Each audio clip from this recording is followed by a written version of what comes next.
Hi, everyone. Good morning, and welcome to our session on net zero, towards net zero food systems. How can low emission development strategies help achieve food security and economic growth? My name is Maria Eliza Villarino of the CGIAR Initiative on Low Emission Food Systems, and I will be moderating this event. To start off, I just want to say that significant greenhouse gas emissions reductions in food systems are achievable through increasing efficiency within value chains and reducing emission intensity of production. But population growth and dietary changes may offset absolute emissions reductions. While meeting 2030 emission reductions targets is achievable in many countries, attaining the 2050 targets will require innovation and systems transformation. Net zero food systems cannot be achieved without sinks, as livestock, rice, and cereal production will always entail some emissions. Our side event aims to contribute to the global stocktake discussions by examining how governance, economics, and sociocultural factors are the keys to food systems transformations, and how low-emission development strategies can help achieve food security and economic growth. Our speakers will be discussing the latest evidence on low-emission development strategies that promote economic growth and food security, to inform constructive dialogue with a broad range of stakeholders involved in the discussions on the global stocktake, including country representatives, researchers, civil society, and farmer groups, and international organizations. I'll now turn to our speakers, and I will introduce the first one. He is on my left. Dr. Lou Verschoor is a principal scientist at the Alliance of Biodiversity and the International Centro for Tropical Agriculture, where he leads the Landscape Restoration Group and the CGIAR Research Initiative on Low-Emission Food Systems.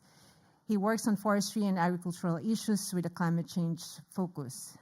At the international level, Lou leads an effort to improve data availability, transparency, and national reporting to the UN Framework Convention on Climate Change. He has worked with the Intergovernmental Panel on Climate Change since 2003, and recently was a lead author of the Special Report on Climate Change and Land. He previously worked at the Center for International Forestry Research as Director of Forest and Environment, leading that institution's research effort on REDD+. Prior to that, he worked at the International Center for Research in Agroforestry, ICRAF, on land restoration and carbon sequestration research in East and West Africa. So his presentation, he will talk about the possibility of us having net zero food systems by 2050. Lou? Thank you very much, Eliza. And I just wanted to start with a couple of remarks. I mean, we had originally invited several country delegations to join us on this panel to provide some country inputs. And unfortunately, with the negotiations, the negotiators were called away and are not able to join us. But we really envision this session today as more of a dialogue. And so we're going to put some ideas out there to begin the conversation. But we really want to hear from the audience on different viewpoints and different concerns and different opportunities that you all see in taking a systemic approach within food systems. As we always talk about the need for systemic change and systemic change in our energy systems, our food systems, our waste systems, our transport systems. So we'd really like to hear from you on your ideas, your concerns, and your experiences in bringing these about. So we're going to put some ideas out there now from a couple of different perspectives on potentials and things that different groups are thinking about. We will not have the country perspective as strongly represented as we had originally designed in this, and that's unfortunate, but it's a bit the nature of negotiations and trying to pull negotiators and country viewpoints into this type of conversation. But we do have a room that's very full, and we know that you all have experience and expertise and viewpoints, so we really want to hear from you. So let me just start with a little bit of an overview of the food systems and the nature of emissions. So we know that food systems are actually a good thing. They provide food and nutrition and livelihoods and socioeconomic benefits at a very broad scale. But we also know that food systems have some issues, and that we do have what we call externalities that increase the burdens on public sector, that constrain sustainable development, and in some cases can exacerbate poverty. And so we know, for example, that the agriculture is leading to the soil degradation on a very large scale. The aquifers are overexploited for irrigation. Biodiversity loss, 60% of biodiversity loss is attributable to food production. And commercial fish stocks are under a lot of stress as well as a result of the way we produce and consume food.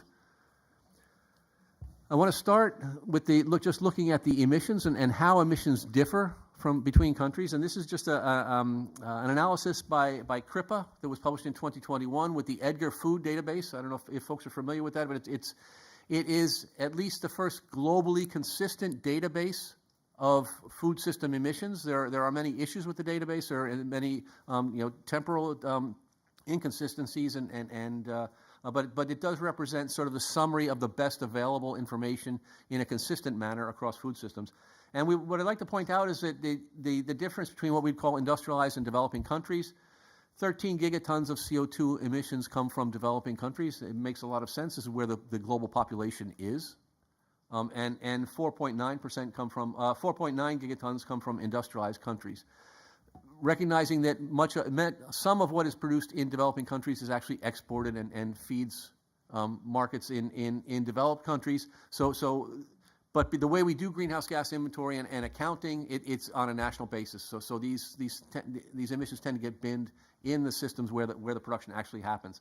And it's interesting to look at how the emissions differ across these two groups.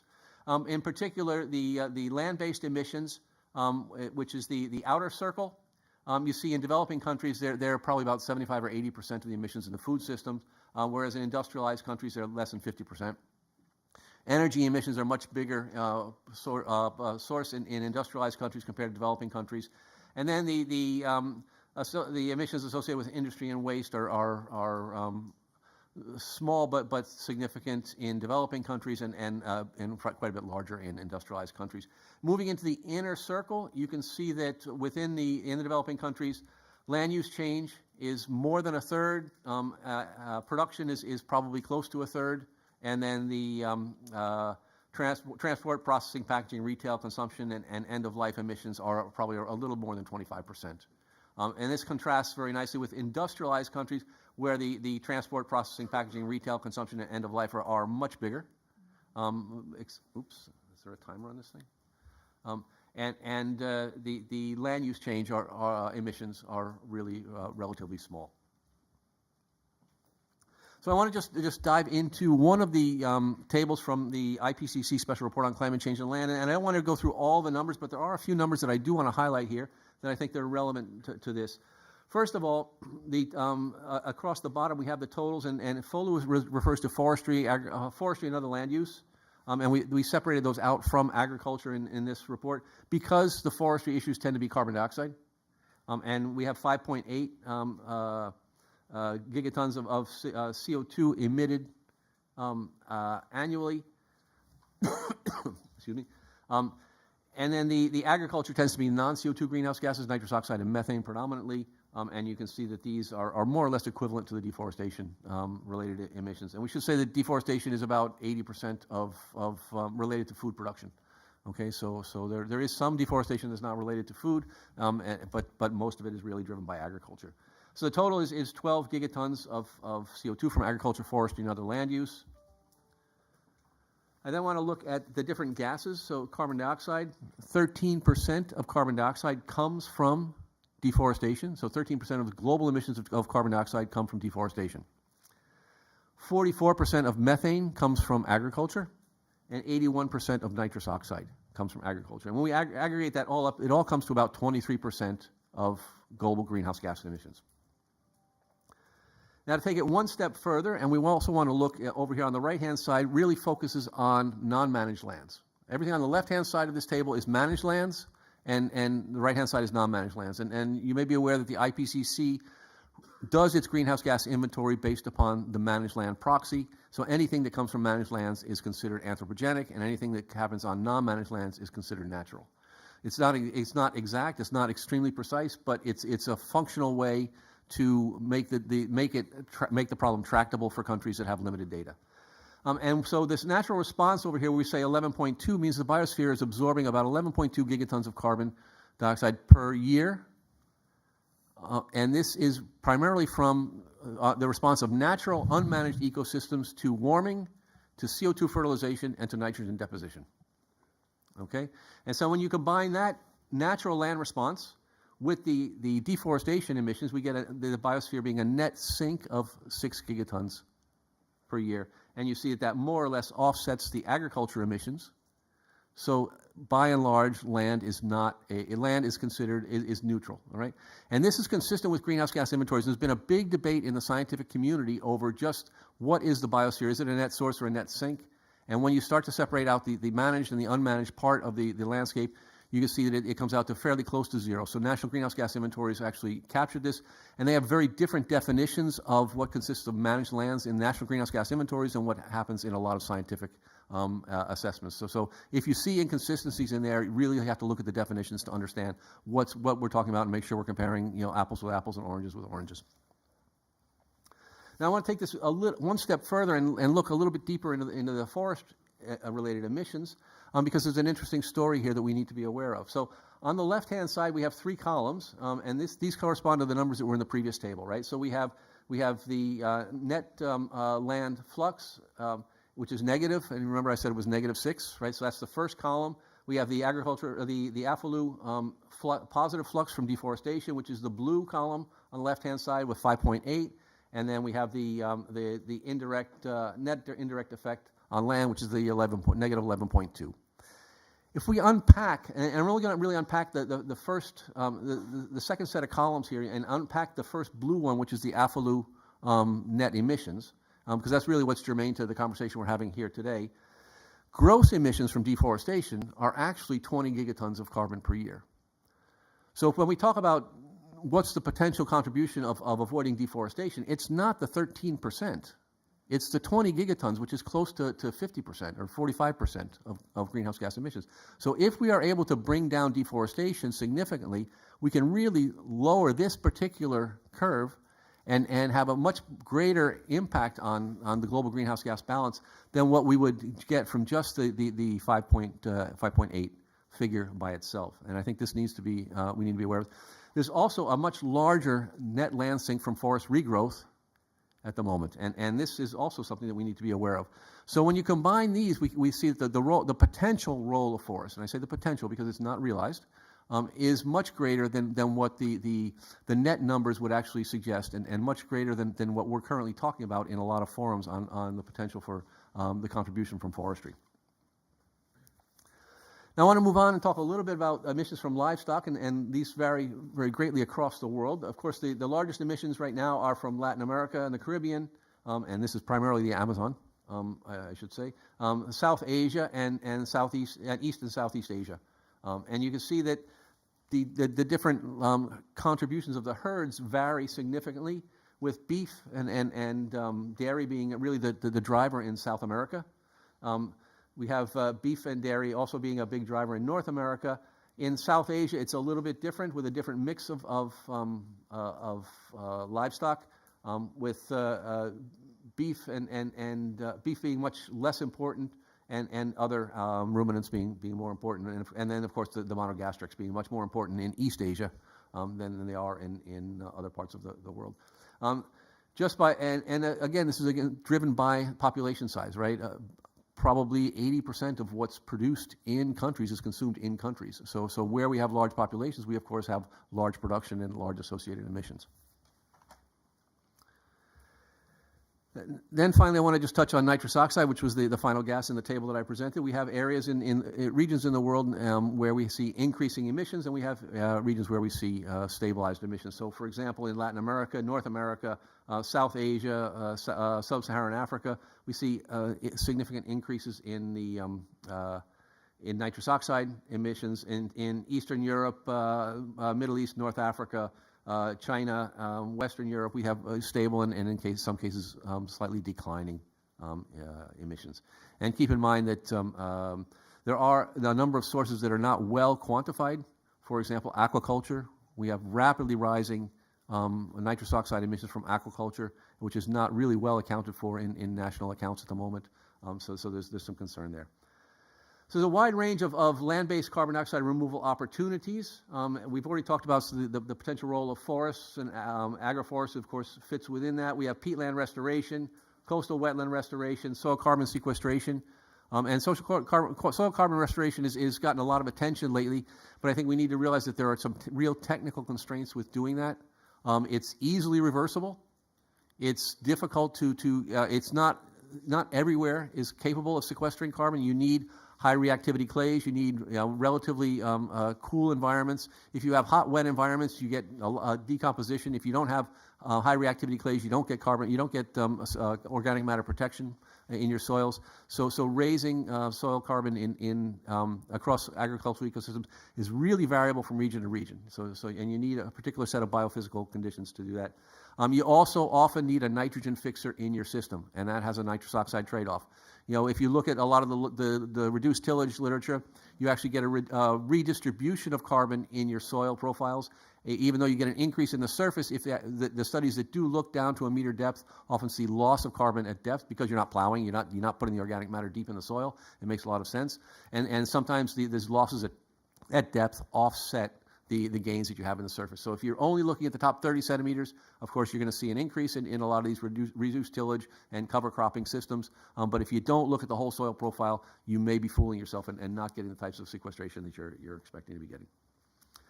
So Rowe et al. Did a really nice paper, and they analyzed the feasibility of mitigation measures. And they drew a number of conclusions. And if people really want to dive into this, I think it would be a good paper to start reading. And they talked that the cost-effective potential is approximately 50% from forests, other ecosystems, 35% from agriculture, and 15% from demand-side measures. They looked at opportunities among countries. They noted they vary widely depending upon the types of land-based measures that are available, their potential co-benefits and risks, and I think this is really important. If we're asking farmers who are typically not at the top end of the economy to do things differently, we need to understand that they need to co-benefits. They also need to manage their risks well and their feasibility.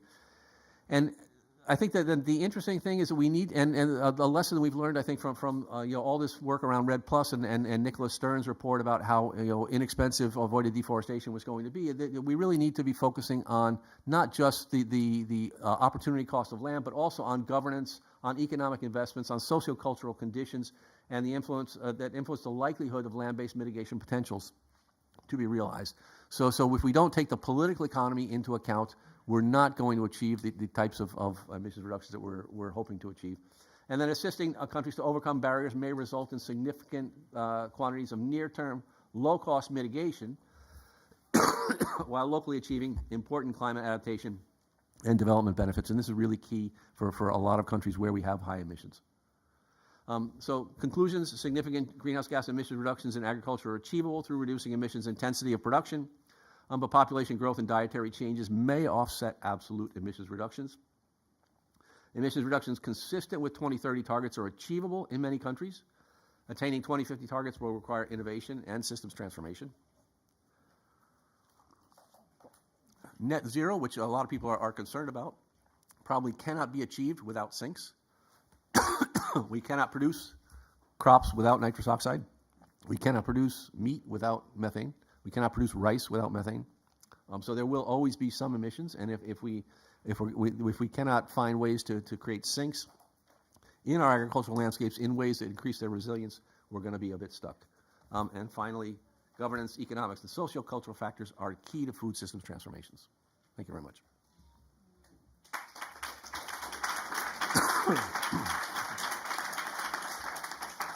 Thanks, Lou. So for anyone who have questions around that presentation, let's wait for everyone to speak, our speakers. And we'll now turn to our second speaker, and he is William Bill Sutton from the World Bank. He is the global lead for climate smart agriculture and lead agricultural economist in the World Bank's Agriculture and Food Global Practice. He has worked for over 25 years to promote sustainable development by integrating across sectors, including agriculture, environment, and climate change, and leading both investment and analytical projects in East Asia and the Pacific, Europe and Central Asia, Sub-Saharan Africa, and the Middle East and North Africa. Until recently, he coordinated the World Bank's Climate Smart and Sustainable Agricultural Program in China, including preparing the innovative hue-based, smart, and sustainable agricultural project. Dr. Sutton has authored dozens of journal articles, reports, and books, including the pioneering Looking Beyond the Horizon, How Climate Change Impacts and Adaptation Responses Will Reshape Agriculture in Eastern Europe and Central Asia. He was awarded the World Bank Green Award in 2011 in recognition of his innovative work on climate change and agriculture. Dr. Sutton earned a PhD in agriculture and research economics from the University of California, Davis. So Dr. Sutton will talk about a very important and critical aspect of transforming food systems, and it's about financing. So Dr. Sutton, the floor is yours. Okay, thanks very much, Eliza, and welcome everyone. As Eliza mentioned, I'm from the World Bank, and I'm going to talk a little bit today about a global flagship that we're working on that we're calling a roadmap on decarbonization of the air and recarbonization of the land through agri-food system transformation, or DARRL. And I'm just going to, in the few minutes I have today, provide a brief overview and some preliminary findings from that work, and hopefully increase your interest so that when the report comes out in a few months, you'll be interested in following up. Next slide, please. So the World Bank is already the biggest provider of development financing for both agriculture and climate change. We've been providing about $2.6 billion in new financing for climate-smart agriculture every year.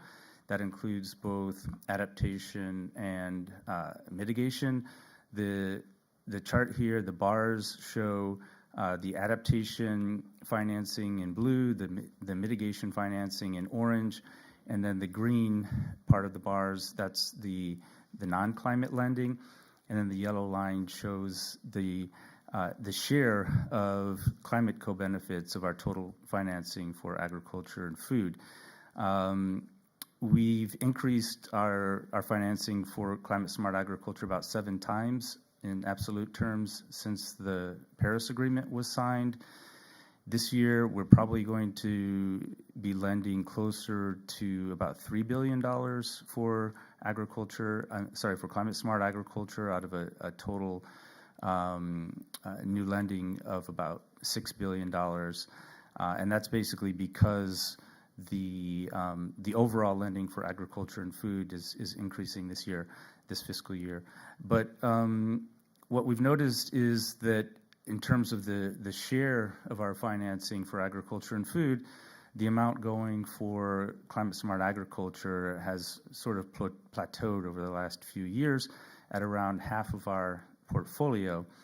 And of that support, about 70% is already going for adaptation and resilience, which is sort of the converse of most other sectors, even within the World Bank and most other financiers. And that means only about 30% is going for mitigation. So when we look at, where we can get more growth in our support for climate action in agriculture and food, there seems to be more opportunity on the mitigation side. And that's one reason we're focusing on that in this work. And despite the fact that I know that it's a bit controversial for some people, hopefully we can help shine some light on why we think this is important. Next slide, please. So our response is this global programmatic advisory services and analytics on decarbonization of the air and recarbonization of the land through agri-food system transformation. The objective is to increase World Bank and client understanding of the pathways for decarbonizing the global agri-food system and to develop tools needed to spur action at the country level. It's a multi-year program. We're doing this in collaboration with different partners, including CGIAR and FAO. We've already completed some of the activities, including a new Paris alignment toolkit for agriculture and food at the World Bank. The World Bank is committed to making all of our lending Paris-aligned starting July 1st of this year, and also a toolkit on agriculture and food for the new World Bank Country Climate and Development Reports, which are economy-wide diagnostics on climate change and development. And then we have a number of ongoing and upcoming activities that are underway or planned, and specifically the development of this global roadmap that I'm going to talk about today. Next slide, please. So the reason, or one reason we think this is important, is because based on some new science and advances in the way we look at emissions from agriculture and the food system, we're able to have a much more comprehensive picture of the sources and importance of the agri-food system for climate change. And this is based on FAO stat data, the latest data, which is through 2020. And approximately 16 gigatons of CO2 equivalent emissions are generated by the food system every year, which is over 30%. And the diagram shows, I think, some of the reasons why we want to take this food systems approach. The biggest share of emissions is from the farm gate, including the typical things that some of the things that Lou talked about, from livestock, from rice cultivation, fertilizers, those kinds of things.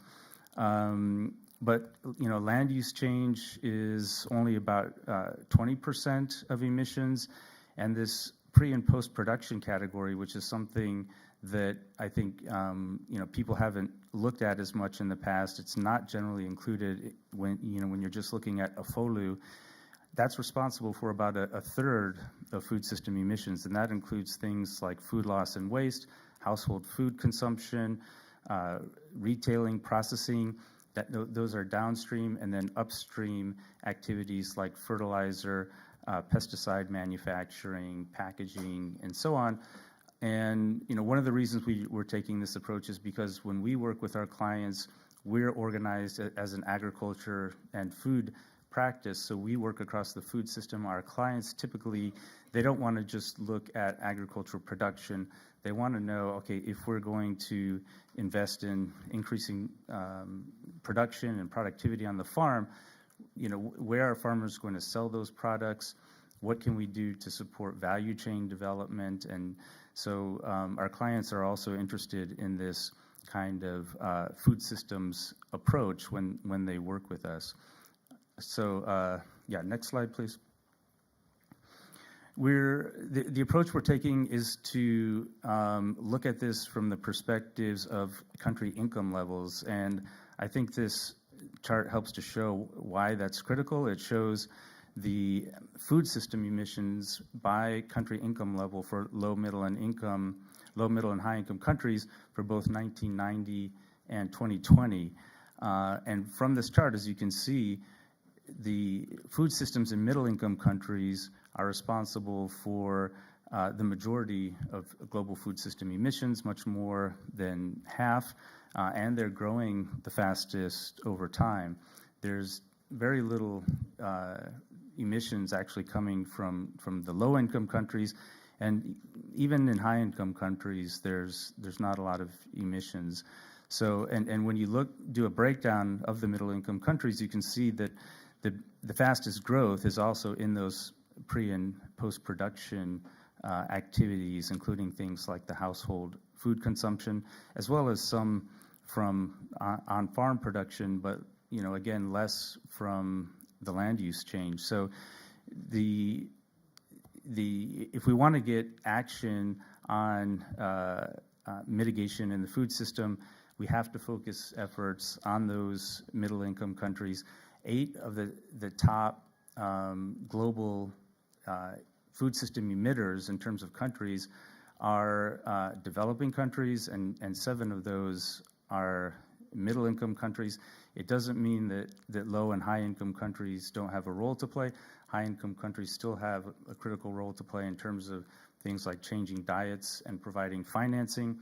Low-income countries have to preserve the natural capital and forests and peatlands and things that they have. But a lot of the action has to focus on middle income. Next, please. When you look at the global landscape for financing for climate smart agriculture and specifically mitigation in the agri-food system, you see that there's a massive gap between the importance of the food system, which we know is highly vulnerable to climate change, responsible for nearly a third of emissions, and yet it only receives about 4.3% of total financing for climate change, and even less, about 2.5% of global mitigation financing. And so, you know, we want to look at that mitigation financing, what we can do to help close that gap and crowd in more of the investment, the financing for mitigation in the food system. 92% of global food system climate financing is currently going to mitigation and dual purpose investments, and only about 8% for adaptation. So there's just a lot more opportunity for countries to access financing on the mitigation side. Next, please. The reason we need to close the financing gap is because without climate action in the agri-food sector, the Paris Agreement goals cannot be reached. And the chart, I know, looks a little bit complicated, but essentially what it shows is that even if you eliminate all emissions from fossil fuels, but you continue with business as usual in food systems, then we will not only overshoot the 1.5 degree target of the Paris Agreement, even the 2 degree target will be at high risk. So we need mitigation action in the food system, and if we don't get that, it's also going to have adverse impacts on food production over time through the effects of global warming. Next, please. And this is an illustration of what we see as the financing gap, our estimates of the financing that is needed. The blue bars are estimates from different sources of how much financing is needed for mitigation in the agri-food system annually. And the tiny green bar at the left is how much is currently going to mitigation financing in the food system. The second bar from the right, that's our estimate of how much is needed, which is somewhat between some of the other estimates. And it's essentially between about $200 billion and $300 billion per year in financing for mitigation in agriculture and food. As I said, we're currently providing at the World Bank about $3 billion for adaptation and mitigation combined. So there's obviously a huge gap that needs to be made up, and you know, it can't be done by international financial institutions like World Bank and others. It has to come from many sources, from governments, from the private sector, as well as scaling up concessional financing through organizations like the World Bank. Next, please.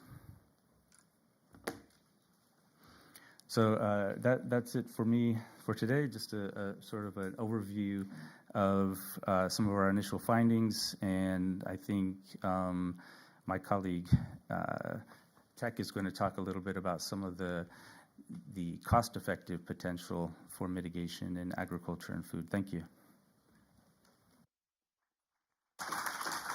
Thanks, Bill. He already introduced our next speaker, but let me say something more. So Tech Sapkota leads the Climate Change Science Group at CIMMYT and is a member of the Climate Investment Committee in One CGIAR. He is a global science leader on data and evidence on Mitigate Plus on the CGIAR initiative on low-emission food systems, and leads climate change work package of regional initiative to transform food systems of South Asia. His research interest includes analysis of production systems from food security climate change nexus.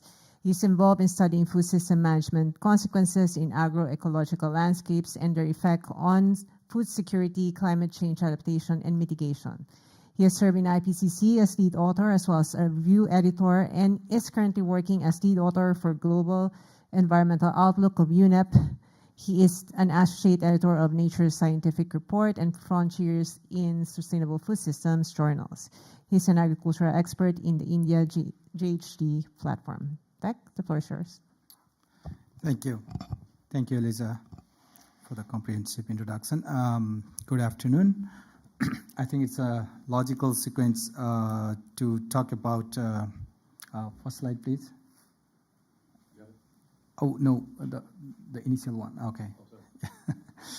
So I just wanted to put a background that Lou just talked about, what are the emission footprint of different sectors of economy and what are the emissions from different component of food system, and then we'll present it,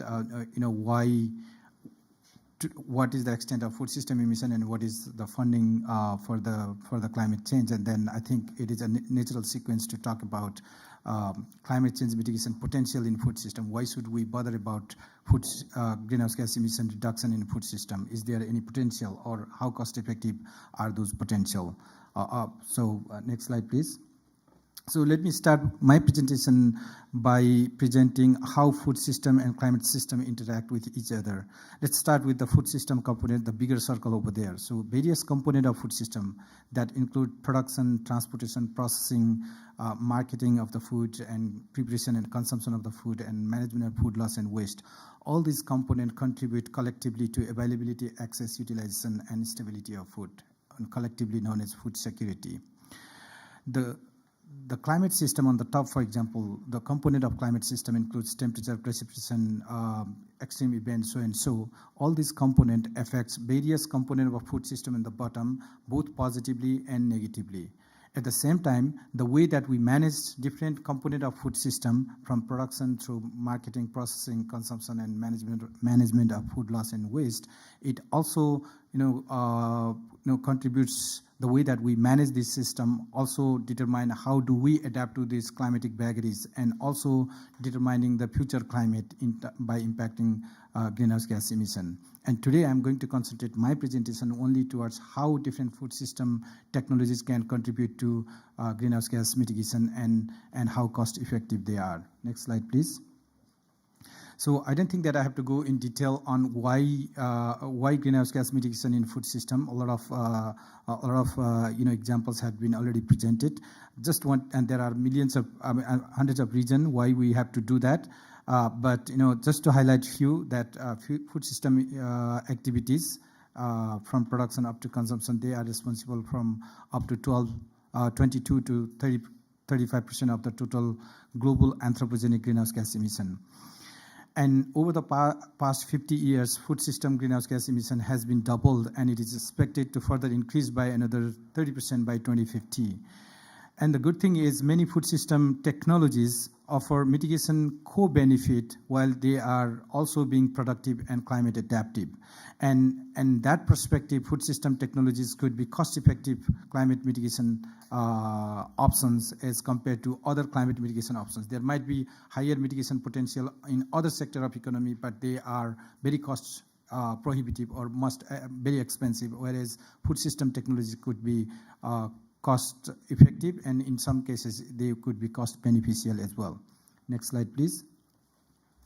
So this is also the same data from ICRAF, that is emission database for global atmospheric research. So as I said, that food system involves not only production, it involves land use system and production of livestock, aquatic species, crop species, etc., and also involves processing, transportation, packaging, marketing, and consumption, as well as management of those food loss and food waste. And each of these stages and activities associated with these stages are responsible for emission of greenhouse gases. And in order to design and implement effective mitigation options across the food system, it is very important that we quantify greenhouse gas emission across this food system so that we can design and implement effective mitigation options across the food system and implement them based on the objective of food security and environmental goal. Next slide, please. This is also the same database. So Lou also presented that, and Will also presented that. So when we were looking, we are having this low emission food system project in 4 of these countries: China, Vietnam, Colombia, and Kenya. And when we were looking at this data, what are the contribution of different component of food system to total food system emission? And you can see from this figure that from 40 to 80% of the total food system related emission in these countries come from production related activities, and other 20 to 40% comes from other stages, other steps of the food system. Next slide, please. So when it comes to determining the mitigation potential across the food system, it can be done either relative to the baseline emission or relative to the business as usual emission. The approach involves here, I'm just giving the example of Mexico here. This is a map of Mexico. But the approach involves determining the greenhouse gas emission at the baseline year or base year by from various component of the food system for the base year, and also determining the emission for the target year, let's say 2030 or 2050, under business as usual scenario or under mitigation scenario. Then next click, please. So the mitigation potential relative to the baseline emission can be determined by subtracting the emission under mitigation scenario from the baseline scenario. Next click, please. And the mitigation potential relative to business as usual scenario can be determined by subtracting the emission from the mitigation scenario, emission in mitigation scenario from business as usual scenario. So basically, so I'm giving the example of the country level here, but it can be done at any jurisdiction that you are talking about. It can be done at a district level, it can be done at a province level, state level, or at a country level, even at a regional level. So basically, it's about how much mitigation is possible as compared to base year, let's say 2020, or business as usual. If we don't take any mitigation measures, what would be the future in terms of greenhouse gas emission in 2050 compared to the mitigation scenario. Next slide, please. So this is one typical example of how we kind of quantify greenhouse gas mitigation potential of various food system technologies. So this is the example of nutrient-based fertilizer recommendation technology that we had implemented in Global South, in South Asia, Sub-Saharan Africa, and Latin America. So nutrient-based nutrient expert is a kind of fertilizer advisory decision support tool that gives the fertilizer recommendation in farmers' field condition in absence of soil testing condition. So it's basically kind of a decision support tool wherein you can feed in all the production information, soil and climatic information, and then based on what farmers are producing, what they had produced before, and how much they had harvested, how much they have put into the soil, and how much they have taken out of the soil, and what crop they are going to grow. And based on the target yield, it will kind of determine what level of nutrient that they have to apply in order to make it more cost effective. So we compared this nutrient expert with farmers' fertilization approach across the rice and wheat field across Indo-Gangetic plain of India, ranging from high input production area of Haryana and Punjab up to the low input production zone of Bihar. So we through about 1,600 pair comparison of nutrient expert and farmers' fertilization practice over 4 years, what we found is nutrient expert increases the yield as compared to farmers' practice, as shown by the lower left graph here, and at the same time it reduces the nitrogen consumption, and as a consequence it reduces greenhouse gas emission, as shown by the lower right figure over there. So this simple technology, if it is adopted to all the rice wheat area in the country, in India, for example, that will provide 14 million ton extra grain production with 1.44 million ton less nitrogen consumption. And that will translate into greenhouse gas emission reduction of about 5.34 million ton CO2 equivalent. How much is that greenhouse gas? That is equivalent to putting about 1.2 million passenger car off the road every year. Simple technology if it is adopted into the rice wheat system of one country, for example. So this is a little bit of exaggeration because we have assumed in this analysis adoption of the technology in whole rice wheat area, which is not possible. But when you are developing a scenario, you can always develop a plausible scenario based on what the country priorities are, what countries' policies and schemes are in terms of fertilizer, in terms of food production and environmental goal, and so and so.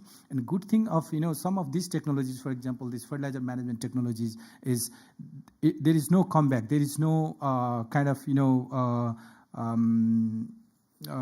saturation or anything like that. So this benefit will continue as long as those practices are taken. So it is a kind of emission reduction potential from the avoidance of the activities, emission related activity, for example.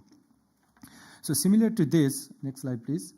So you can think of any mitigation practice from water management, zero tillage or conservation agriculture, fertilizer management, various technologies in livestock, for example, from dietary management to fodder management up to manure management, everything you can think of. And by using modeling or measurement or any of the available evidence, you can quantify greenhouse gas emission at a certain level of jurisdiction that you want, at a district level, at a district, at a state level or a country level, or even whatever the level of jurisdiction that you want, and also quantify the potential benefit or the cost of adopting those technologies. It is not that many of the food system technology they will always incur cost of adopting. There are also benefit of adopting those technologies. So you kind of account everything in terms of reduction in the cost of production or additional benefit of those technologies, and you quantify the emission total emission reduction potential. At the same time, you quantify the cost of adopting those technologies, and that will lead into what we call a so-called next slide please, MAC curve, which stands for marginal abatement cost curve. So the advantage of having this kind of analysis is it shows the cumulative or combined mitigation potential of all the mitigation options at a level of jurisdiction that you are talking about, whether it is a district or at a country level or a state level, for example. So in this MAC curve, so each bar represents a mitigation option, and the width of bar shows the magnitude of total mitigation potential by that options at a country level. This is a MAC curve for Indian agriculture for the whole country. So width of each bar shows how much greenhouse gas mitigation potential does that mitigation option offer for the country level, for example. And the height of bar shows the abatement cost, or what is the cost of adopting that technology per unit of CO2 equivalent abated, for example. And if that bar is below the zero level in y-axis, that means that is cost beneficial. It does not really have additional cost incurred for the adoption. And if it is above the zero, it is cost. It shows how much the cost is. So and this curve arranges the mitigation options in a way that most cost-effective options are at the left side of the chart, and then most cost prohibitive options are on the right side. So based on this simple map, if it is taken by the policy people, it can show that, okay, so the technical mitigation potential of agricultural production related activities in India is about 86 million tons CO2 equivalent per hectare, which is almost like putting about 40 million passenger car off the road per year. It's potential, it's not achieved or anything like that. It's kind of estimated, right?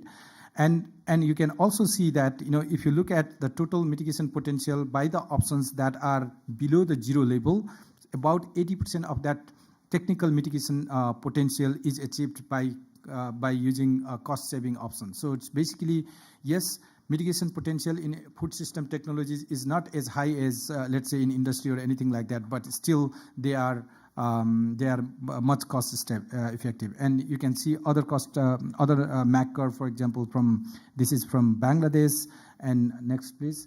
This is from Mexico, for example, and we are doing similar type of analysis in Colombia, Kenya, Vietnam, and China. And one thing that I wanted to highlight at the end is, it is very it is evident by analyzing this MAC curve that the potential of different mitigation option is different in different country, and their cost effectiveness is also different, for example. So what I mean by that is, fertilizer management might have a differential potential in India as compared to Bangladesh or in Vietnam or in Kenya, for example. So it is very important that we need to do this kind of analysis for each country or for each sub-jurisdiction, taking into account the local context into the analysis, and that's how we can make a kind of informed decision where to prioritize our investment in terms of agricultural, environmental friendly agriculture.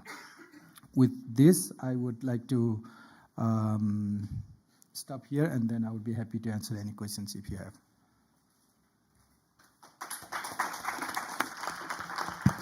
Thank you, Tek. And as Tek mentioned, we are now opening the floor for your questions.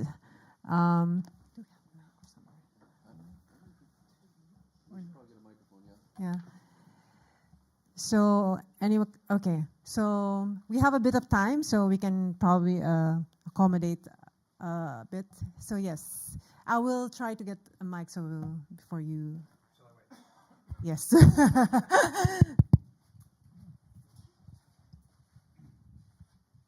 Here. Thank you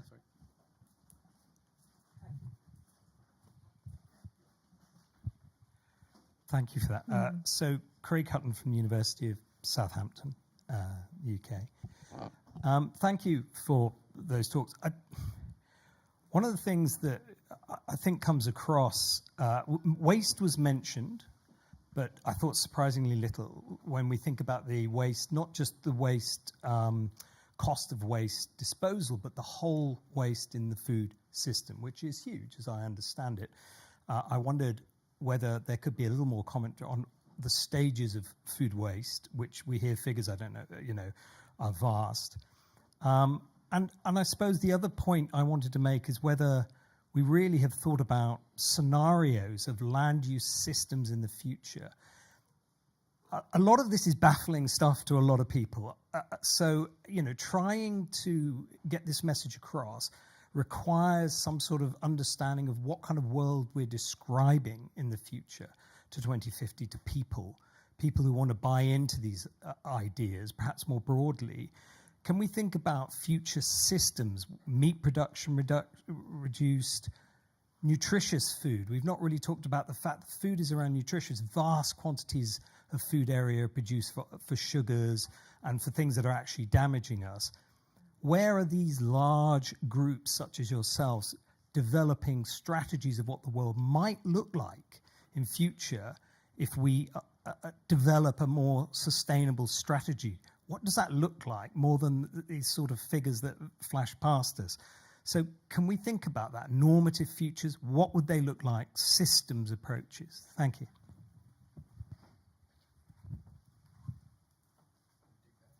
I can start.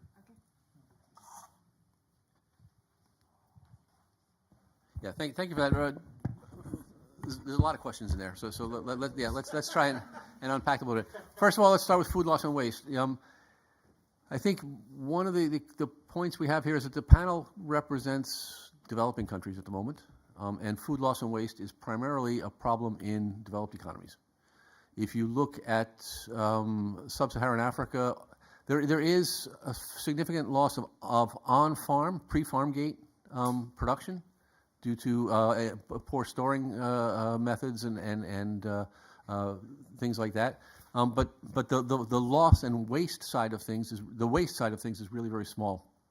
Even in many emerging economies, we've done an analysis, for example, in Cali, Colombia, and there's a lot of informal sector recycling food coming out of wet markets in Colombia, and very little food waste in a market like in a city like Cali, which is 3 million people. There is significantly more waste in emerging economies, in the BRICS, for example, and in more industrialized, or I guess middle-income countries. And this is perhaps where a large bang for the buck could happen. So the emissions, as if we go back to the slide that I showed from CRIPA or some of the others that my colleagues have shown, that the emissions in the least developed countries is really not in the food loss and waste. There is more emissions in the middle income countries and much higher food loss and waste in developed economies. On the scenarios, there is a whole different initiative within the CGIAR on foresight. And this is where our modelers are working very strongly. We're collaborating with IASA and a couple of other modeling groups at Wageningen University, for example, on looking at potential futures. And this is, we have a 1.5 hour presentation here, so we sort of select what we present. But there is work on what do positive low emissions food futures look like, and how do these need to come about. It has to deal, by and large, we have to deal with the deforestation emissions in the countries that we're focused on, and we also have to deal with the production emissions. We also need to understand that emissions profiles are likely to change as countries move through, as countries become middle-income countries, as they move up within the middle-income country classification economically. There's going to be changes in diets. There are demand-side solutions that we are looking at, and we are looking at nutrition, and there is another initiative. One of the things with the CIAR, we have several different initiatives, and we do have an initiative that's looking at nutrition, and we are working with them now to understand how do different diets and changes in nutrition reflect in the greenhouse gas profiles, for example, right? So this is research that's ongoing. I don't know if anybody else wants to chime in at the moment. Yes? Maybe just a few words. I mean, good questions.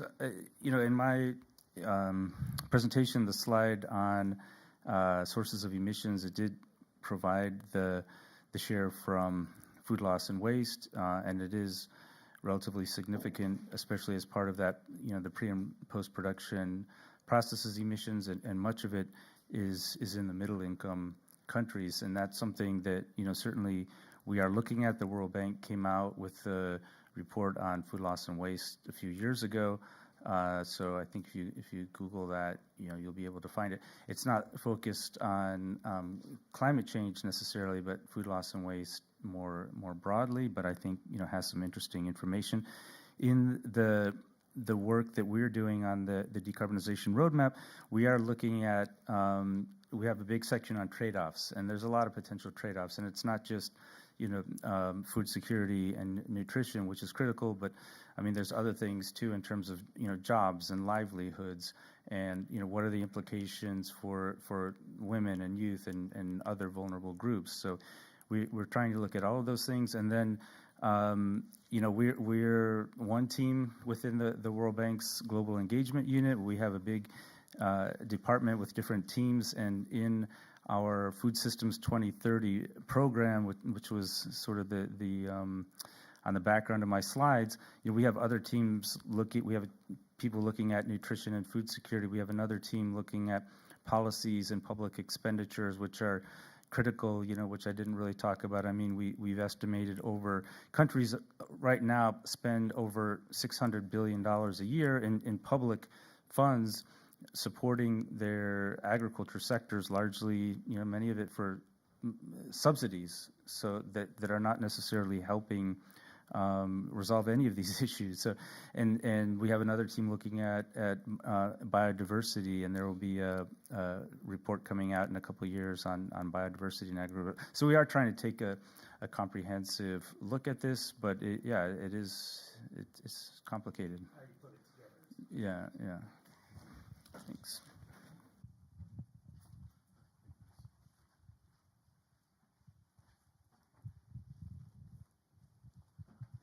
Yeah, thank you, First Chair. I'm from Vietnam, and firstly, I would like to say that this side event is very interesting for us, and in particular, so if the CGIAR, when you have the research result, please share with back to our country with our ministry, because those evidence is very important for the policy maker. So here I just would like to say some view about the food security in my country. We think that the food system we consider is this like the tool or approach for the food security, but also for the mitigation GHG mitigation in agricultural sector. Because the food system, we consider in the multi-sectoral approach. In our country, we not include only the Ministry of Agriculture, but also Ministry of Health, Ministry of Environment and Natural Resources, and Ministry of Trade. So recently, we just have the National Action Plan on the food system transformation towards transparency, responsibility, and sustainability for the food.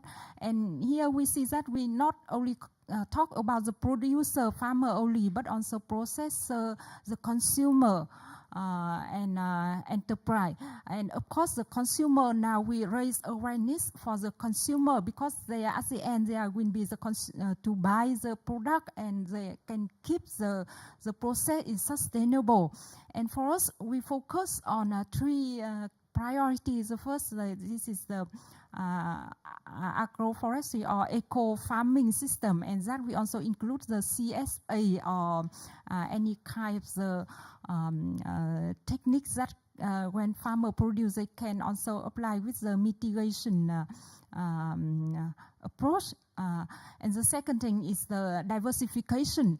You know that Vietnam, we also export, but in some area, in particular areas, sometimes we also facing with the food security. So diversification to meet the nutrition and also not only nutrition, but because they are remote areas, so they also can sustain for the local farmers there. And the third one is food loss and food waste. And I totally agree with the previous speaker. In Vietnam, sometimes our food loss and food waste during the whole process can be up to 30 to 40%. It depends. When the market of fruit, when the fruit is the season's coming, and then it's over producer, and then it's waste or loss. And now we also we cooperate with some international organization like CGIAR or UNDP. We starting measure the footprint for some product like dragon fruit, or also for shrimp. We start to measure the carbon footprint there and to see how is that. So it is a long way on the journey. So the support from the financial institution like World Bank or other institution is very needed. And for the developing country like Vietnam, we need the support for the transform the technology and extension to make the last farmer to apply, and also support, for the raising awareness for the consumer, because they are important, and also financial support to have the capacity to implement it. So thank you very much. Yeah. Hi, thank you for the presentations. Kelly Witkowski from the Inter-American Institute for Cooperation on Agriculture. So I was pleasantly surprised to see the World Bank 70% of your investment is going more towards the adaptation side. But you split it into adaptation and mitigation, and I was wondering what percent of that is actually cross-cutting and contributes to both, and if you are actually calculating that. And my second question was regarding the MAC curves, which are obviously a powerful tool. One of the questions from farmers and decision makers are the trade-offs with productivity, and I've wondered if you've looked at communicating those with that aspect kind of clearly highlighted to help get over that that barrier and that fear that exists when we often discuss mitigation in agriculture. Thanks. Yeah, so on the first part, I mean, we do look at both. We try to, for any investment, we try to estimate essentially what are the mitigation benefits and what are the adaptation benefits, including activities that have both types of benefits. So yeah, that is already factored in there. And then on the productivity, do you want to? Yeah, I think for the MAC curve, I think you're right.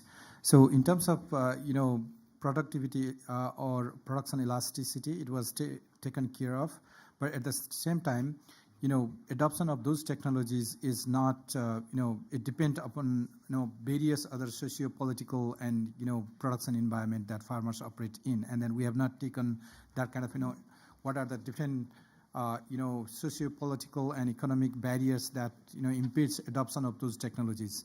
And I mean, having those included into the MAC would be a nice way of doing that. But given the complexity of, doing, including those kind of, issues in MAC analysis, we have not done that, and then that's a pretty pertinent question. We have also thinking of how to incorporate into developing MAC going forward.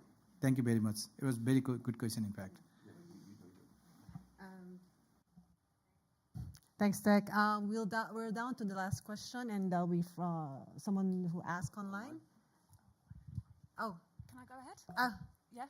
Okay. I thought it was online. We're running out of time, but yeah. Yeah, okay. I'll be really quick. Okay. So I'm from Brook, Action for Working Horses and Donkeys, and the Action for Animal Health Coalition. In terms of mitigation and reducing loss and waste, how do you see animal health and animal welfare factoring into this and the reduction of animal disease? For example, better care, access to vaccination and access to animal health services as well. Thank you.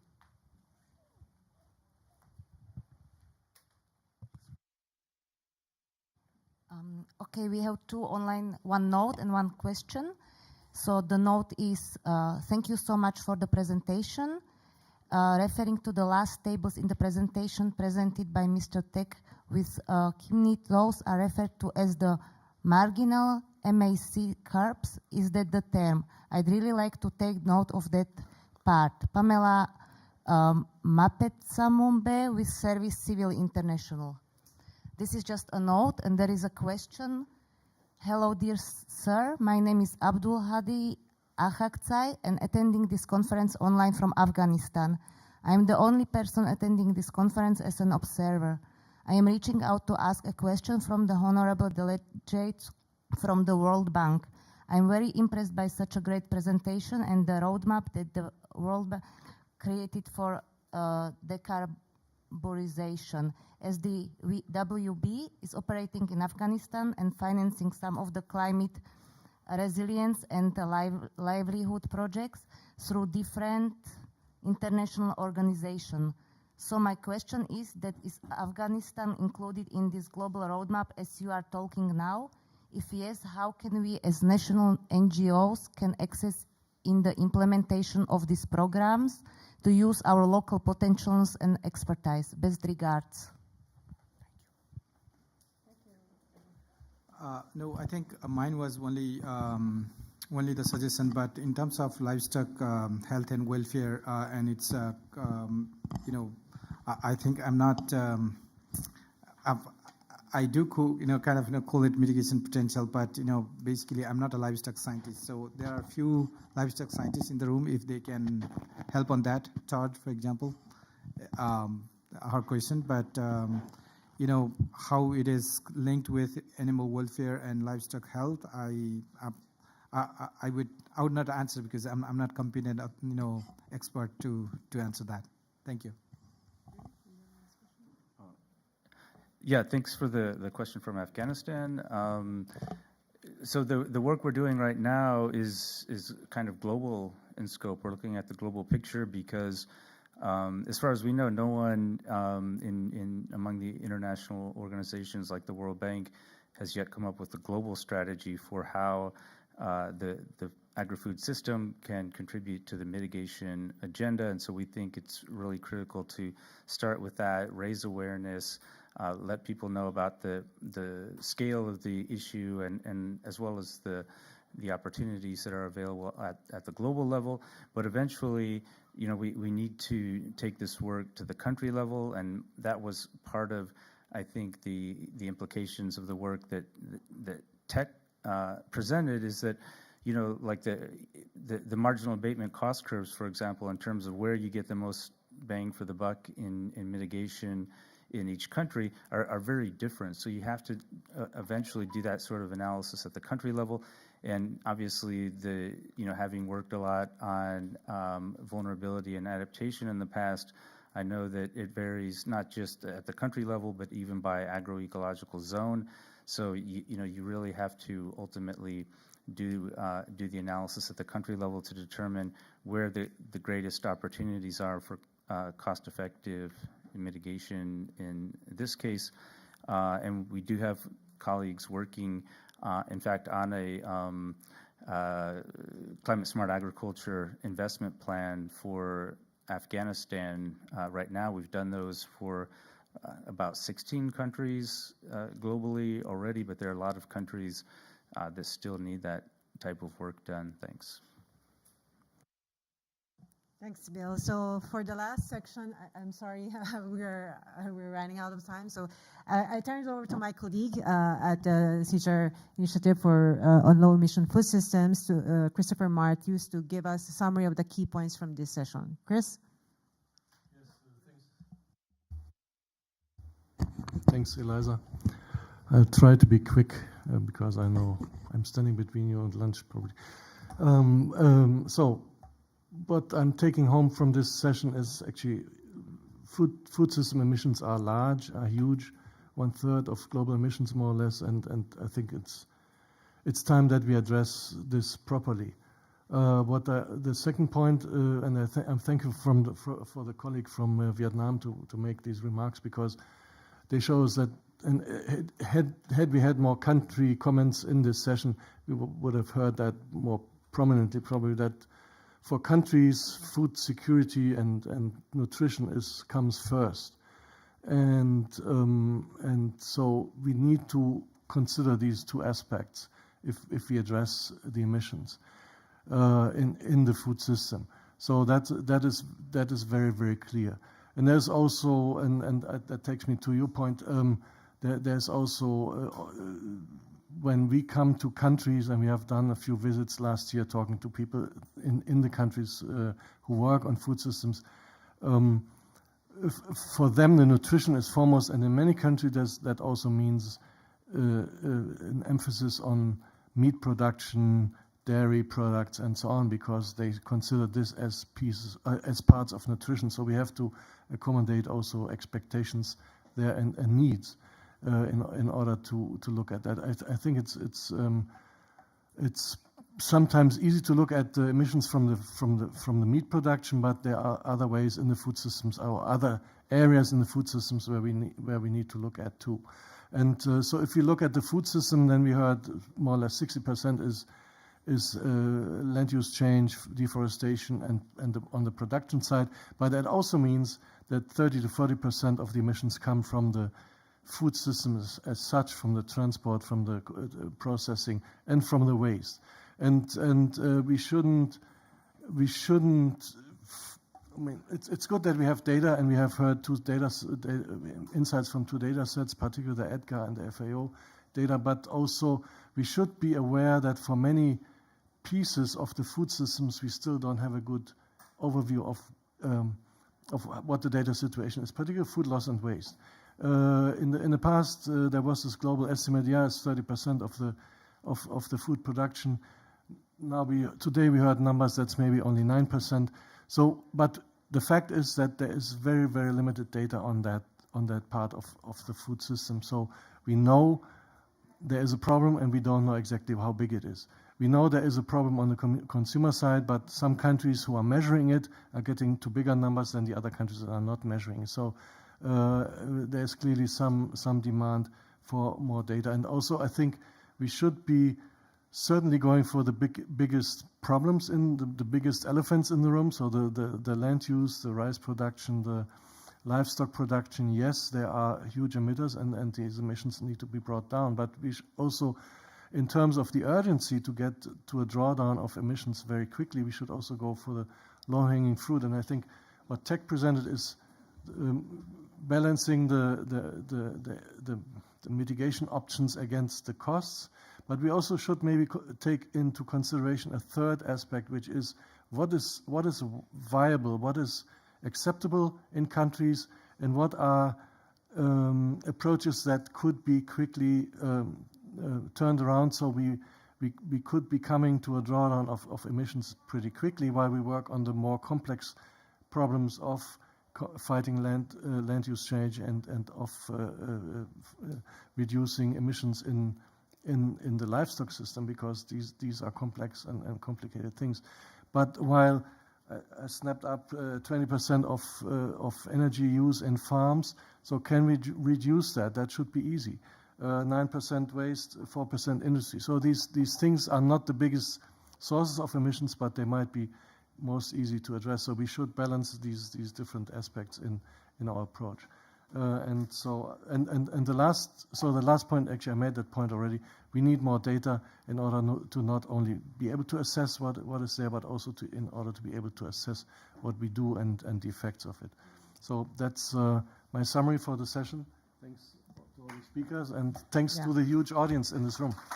Thank you so much, and that ends our session.